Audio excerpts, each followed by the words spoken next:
basic stuff, your controls on this side, most of the way through your cook step, it's either 25% of the way through your cook step or 5 minutes, depending on whichever one's shorter.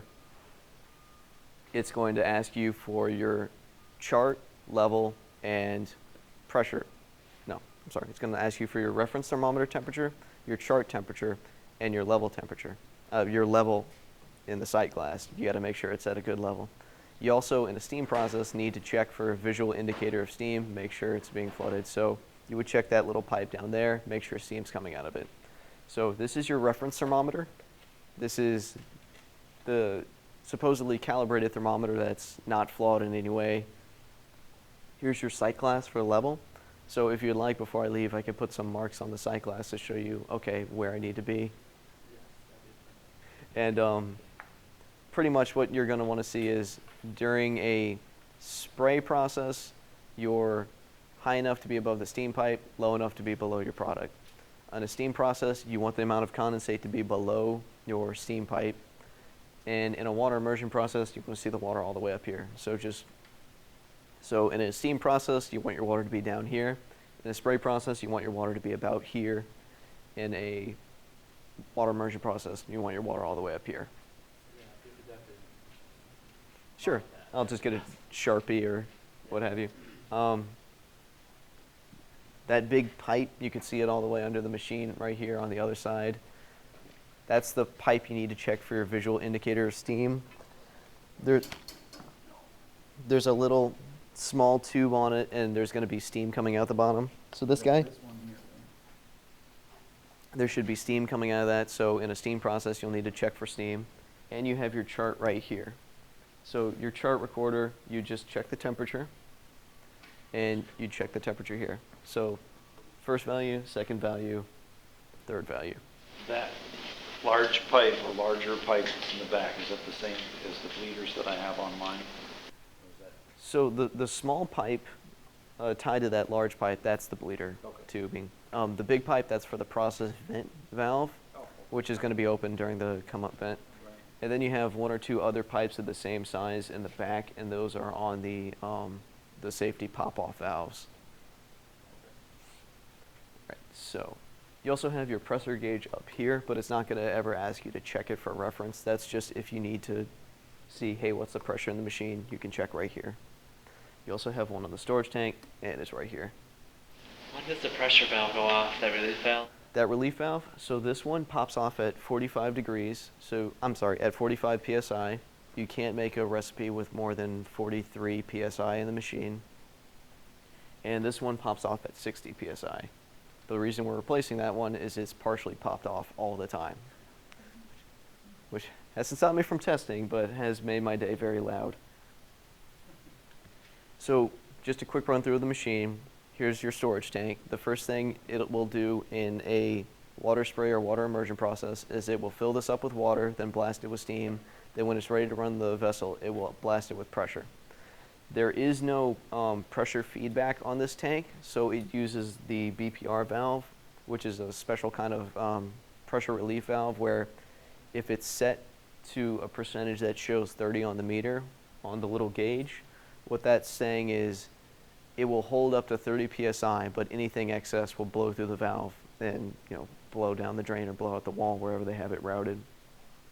So once it has 30 PSI in this vessel and you click the start process button, there's a connection valve down here, and the connection valve opens and all the water that's in the vessel will flow into the main tank. Once it's hit the level in the main tank that it needs for the process, it'll close that connection valve and start the process. So at that point in a water spray process, it will turn the pump on and begin circulating the water through the loop and blasting it with steam and getting your pressure built up. Now, next thing, I guess, let's open the door and go over loading and unloading real quick.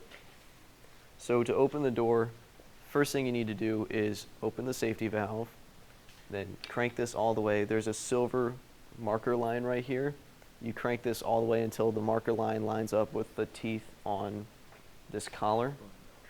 You're going to need to know this much faster than me.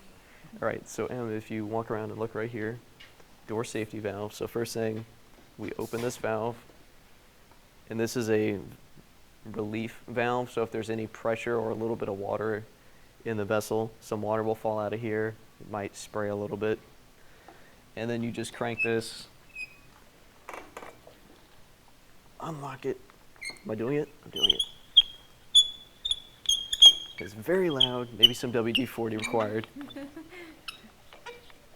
And you just crank it until the teeth line up right there. Easy enough. Door swings open. Now to unload cans, or once you've loaded your cans and finished, so you have all your cans loaded in, you have the speed wrench.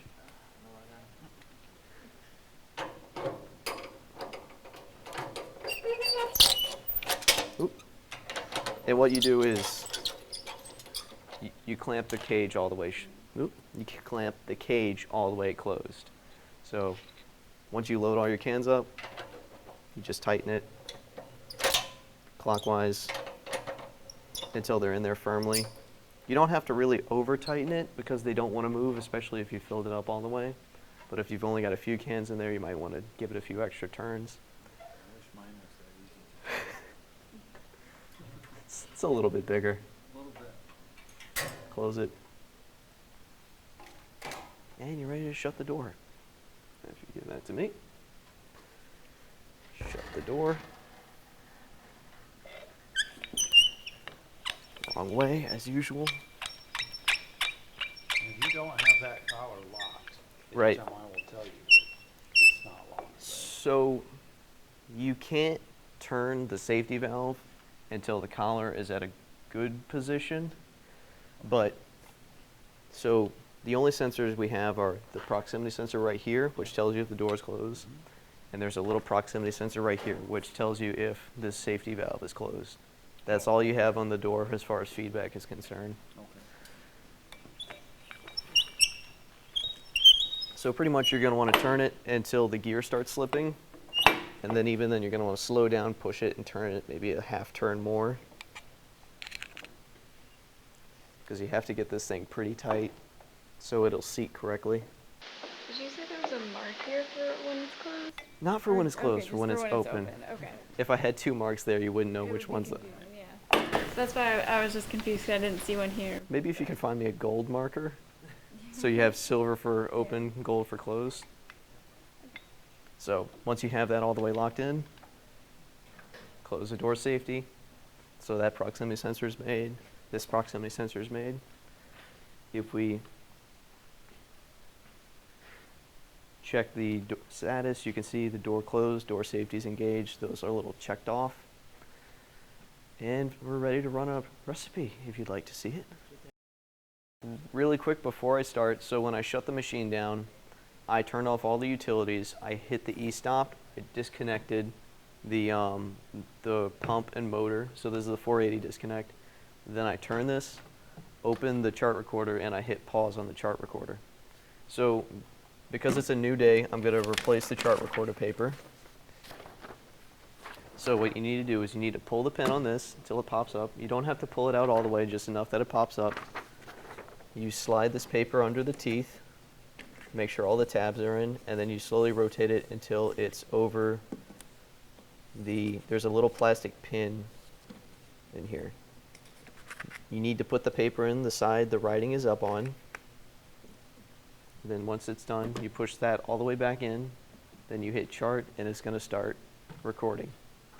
It will, you can pause a chart by clicking the chart button, but what it will do is it doesn't know if it's already written on a paper. It will just write for a 24-hour period. So if you had some writing all over the paper like this, what it would do is it would keep writing all the way until it wrote over it. So it doesn't know. All right, so e-stop is pulled out. 480 disconnect is turned on. You can see the red light went off. That means we have no more alarms. And I'll walk around and turn, where did I turn the water off? Water's on, water's on, water's on. So air, steam, water, and air.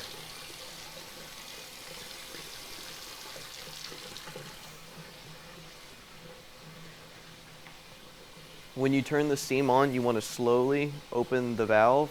Okay. If you open it too quickly, what can happen is the steam already in the line will come in contact with the steam that was left over from the last time you ran it. Okay. And the last time you ran it, the steam would have turned into water by then. So when the hot steam contacts the water, you can get hammering. It might juggle it back and forth. So you want to slowly crack the steam valve open, let it sit for a minute or two, then open the steam valve all the way. All right, so we're ready to run a process. So you want to come try it? Sure, you're gonna have to talk me through it. Sure. So first thing you need to do is go to system overrides. So we're currently in the shutdown state. We need to override to the prepare to process state. Mm-hmm. And you can put your username and password in. Caps doesn't matter. All right, so you can see in the operator actions menu, that blue button, operator entries, appeared. So click the blue button.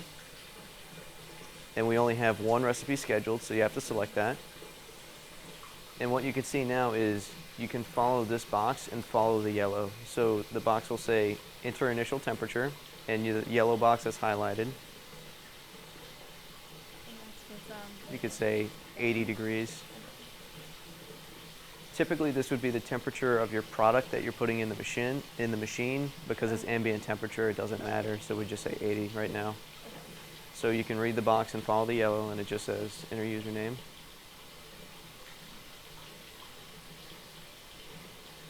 And then click download. Now you give it a second to wait. And if you read what this says, it just says, great job. It's a little silly. Unit status to go back, and you're ready to start a process. Go for it. So what it's doing right now, it has the come up vent open. So this vent will have opened up, and this little bleeder valve will be opened up, and it's just flooding this chamber with as much steam as it can right now until it hits the temperature in the recipe. If you look down at that pipe, you might see a little bit of water dripping out of it in this step, but in the next step, when the main vent closes and just the bleeder's open, you should see a lot of steam coming out of there. That's supposed to be how it is. It's just a visual indicator of steam, so you could say, okay, I can see there's steam in the machine. Did it have, I'm gonna type in the numbers? Yes. Oh, it did, okay. Yes. And you can see maybe a little condensate's building up. As soon as it hits 5, it'll open the drain, pulse it open, and that condensate will drain out.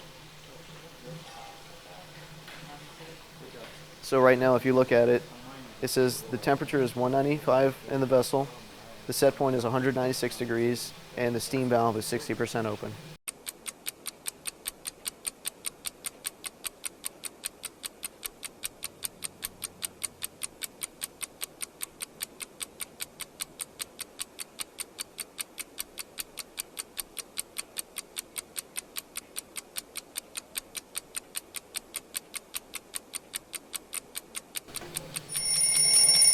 Okay. So ready to unload. So first thing, door safety up. Is the door that hot at all? It's a little hot. I wouldn't put my hand on it and keep it there. No, I mean, but this is what, plastic then? No, this is metal. It'll be hottest right here, so don't Yeah. touch this ever. But this is actually for being 200 or whatever. I guess it cooled down too. But It still, did cool down, but Still not that hot at all. actually what you'll see is now that it's reached the cooling temperature, it'll start to heat up because all that residual heat in the metal will start to seep back into the temperature probe. Yeah. So open that valve, unlock this, Yeah. and crank it till it lines up on the mark. Some water will drip out. I was talking to Brian, you might want to, there's a little drain in the drip pan. You might Oh, want to yeah. pipe this all the way over back to your drain right there. That works, yeah. And just swing it open. Easy That's it. peasy. Pretty darn cool.